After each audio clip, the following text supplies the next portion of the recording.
এদিন রথযাত্রা উৎসব পালন করল বেলঘরিয়া রিক্রিয়েশন ক্লাব। কামারহাটি পৌরসভার 19 নম্বর ওয়ার্ডের অন্তর্গত বিভিন্ন এলাকা ঘুরে ঘুরে জগন্নাথ দেবের রথ মাসির বাড়ি পৌঁছয়। বিগত 3 বছরের ন্যায় এবছরেও বেলঘরিয়া রিক্রিয়েশন ক্লাব এলাকার সকলকে নিয়ে ধুমধাম আকারে রথযাত্রা উৎসব পালন করে, যেখানে কচিকাঁচা থেকে শুরু করে এলাকার প্রবীণ নবীন সকলের সমাগম ঘটে।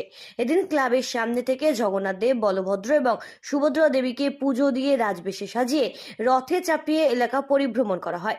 শেষে বেলঘরিয়া ষষ্ঠীতলা দেবায়তন উন্নয়ন সমিতির মন্দির প্রাঙ্গণে গুন্ডিচা মন্দিরের আয়োজন করা হয় এবং সেখানেই উল্টো রথ পর্যন্ত আপাতত মাসির বাড়ি এলাকাতেই থাকবেন জগন্নাথ দেব, বলভদ্র এবং সুভদ্রা দেবী।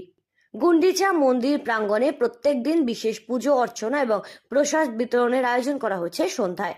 বেলঘরিয়া রিক্রিয়েশন ক্লাব দ্বারা আয়োজিত এই দিনের এই রথযাত্রা উৎসবকে ঘিরে এলাকার মানুষেরা যেন উৎসবের আমেজে মেতে ওঠে। বেলঘরিয়া থেকে সেঞ্চুরি পোদ্দার রিপোর্ট, সঠিক বার্তা।